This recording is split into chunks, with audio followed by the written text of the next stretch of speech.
And more controversy surrounding Supreme Court Justice Clarence Thomas and undisclosed payments. It has now surfaced that billionaire Republican donor Harlan Crow also paid for the private boarding school tuition for Thomas's grandnephew. NTD's Daniel Monahan has more on that and a new push by Senate Democrats. Justice Thomas did not disclose the payments to the school. Supporters, including Thomas's attorney, say he didn't have to because a grandnephew is not a dependent child. Critics say Thomas thereby concealed a possible obligation to Crow and the causes he supports. Senator Dick Durbin highlighted the importance of an impartial judiciary at a Supreme Court ethics reform hearing. It is critical to our democracy that the American people have confidence that judges cannot be bought or influenced.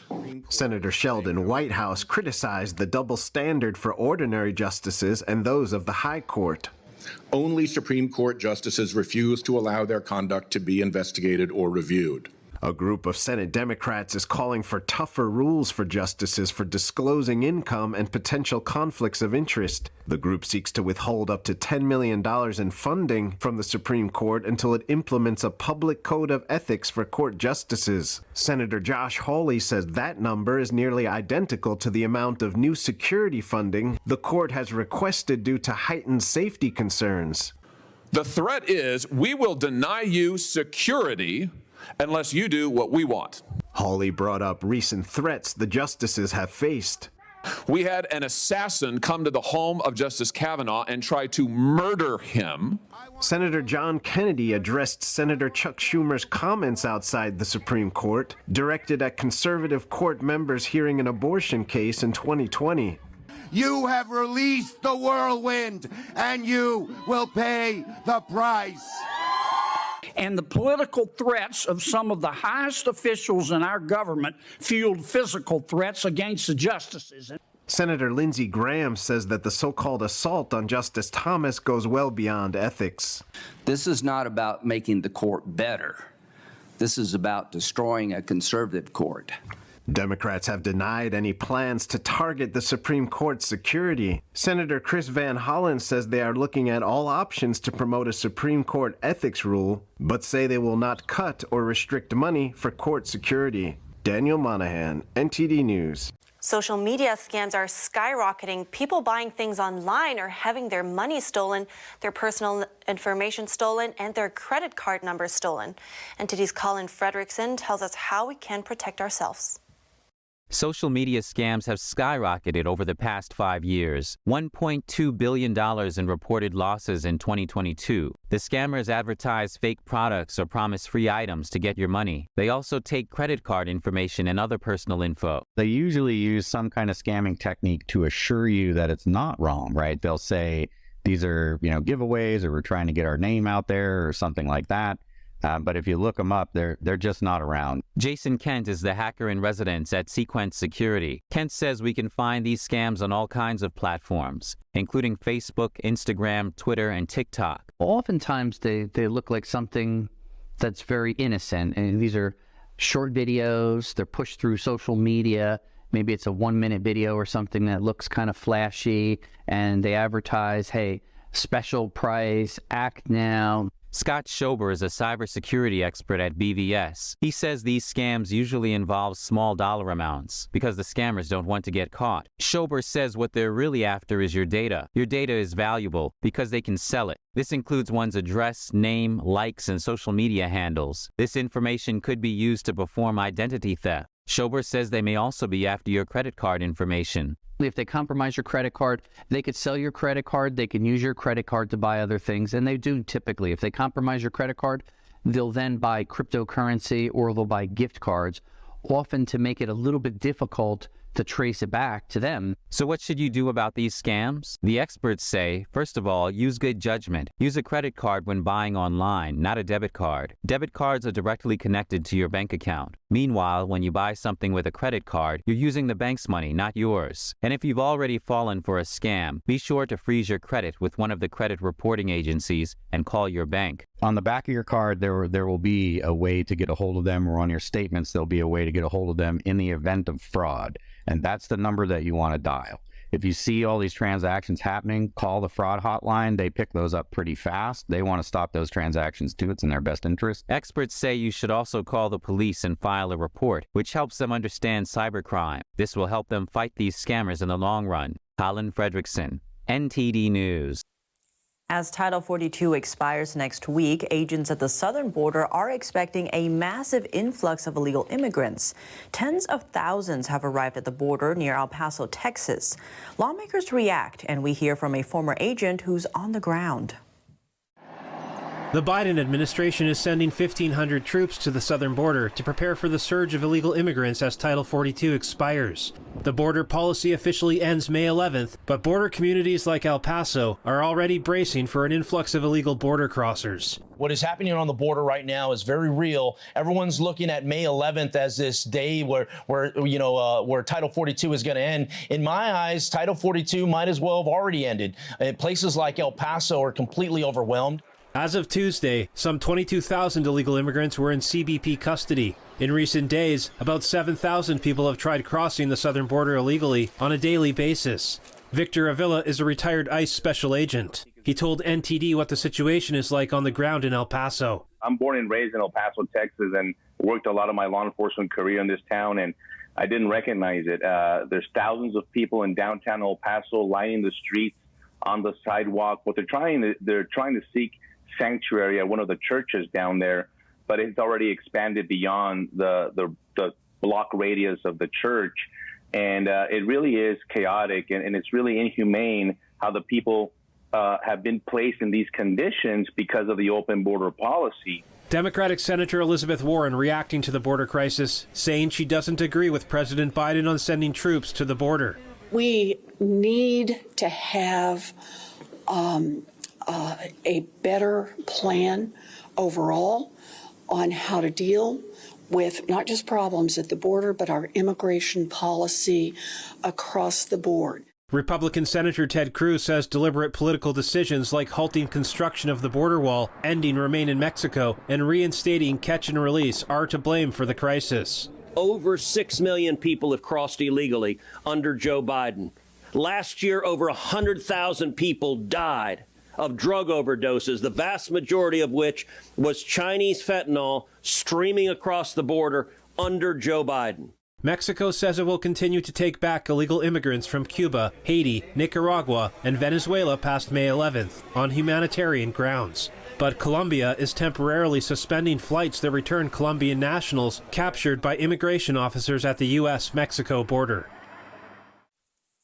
In a press briefing yesterday, the Pentagon said the 1,500 troops sent to the border will not conduct law enforcement activities and won't interact with illegal immigrants. They said they should arrive at the border around May 10th, and their role will remain back of house. That includes data entry and intelligence, surveillance, and reconnaissance monitoring. And now let's take a look at the financial sector. Fears of a system-wide banking contagion seem to be spreading in the U.S. Multiple regional banks' shares continue to fall yesterday. Western Alliance shares lost roughly a third of their value. First Horizon Bank stock fell by close to 40% after TD abandoned a merger deal. And shares of Comerica, Truist Financial, and East West Bank lost significant ground as well. The loss has come after the Federal Reserve raised interest rates for the 10th time in a little over a year. Many are concerned about the risk of a recession. Joining me now is our very own NTD Business host, Don Ma. It's good to see you, Don.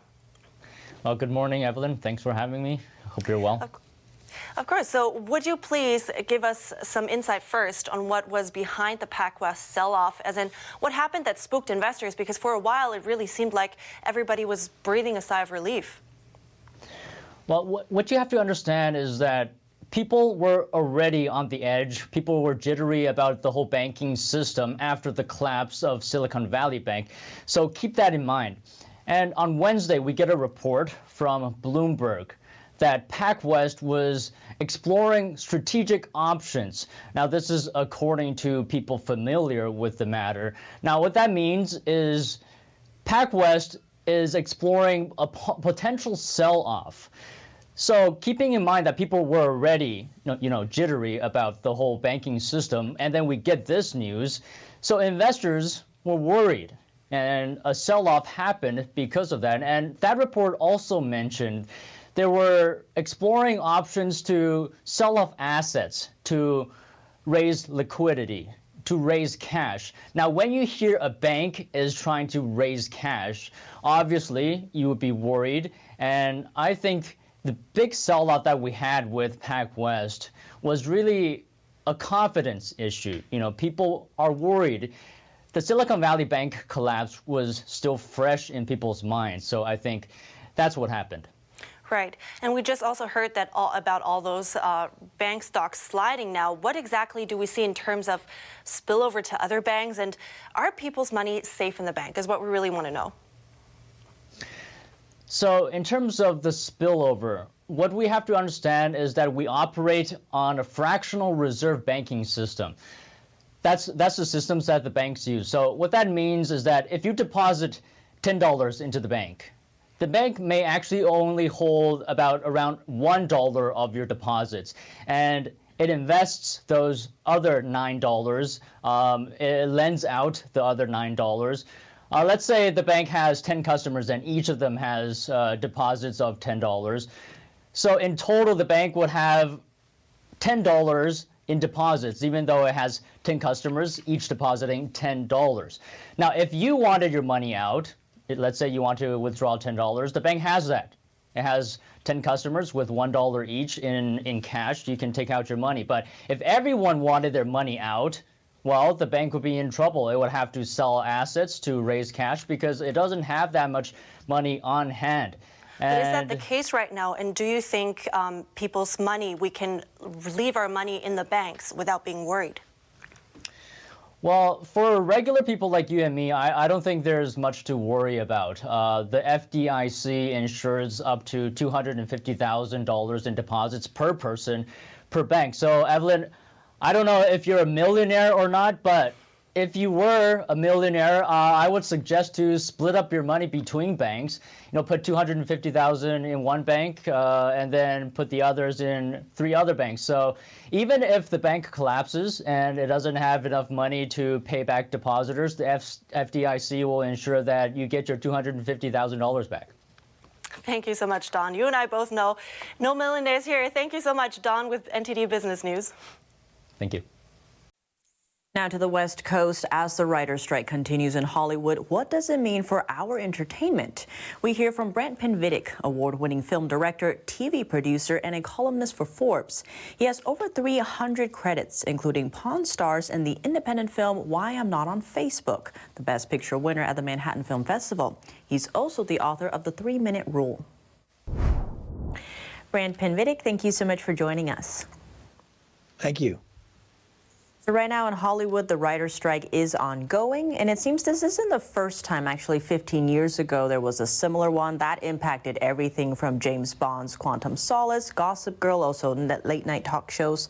What can we expect from this strike this time? Well, I think that both sides understand this is a much more dangerous place to be in. The areas for entertainment for the public now are so widespread that any prolonged damage here to creating content will force people to find alternative entertainment like it did 15 years ago. You found reality TV and it sort of birthed an entire industry. Neither side wants to birth another industry, which would probably be in social media, that would, effectively really damage the, film and television industry. And Brent, given that the stakes are higher this time, how long do you expect it to go this time, the strike? If I was betting, I would probably say you won't get more than 3 months. Anything longer than that, it starts to actually affect production timelines, and the general public will feel that. And I think that neither side wants to get into that precarious area. But it's hard to say. I mean, you don't know how stubborn both sides can be in these kind of things. And on that point, we're already seeing late-night talk shows doing reruns. What could be impacted the longer this lasts? What maybe shows or movies do you see potentially getting impacted? Well, definitely anything that runs live. And so the live talk, the late night talk shows are definitely the ones that are going to feel it the most. And I think they have a tremendous risk. You know, they create a personal connection with their audience. It's, you know, the ratings of the shows are not what they used to be.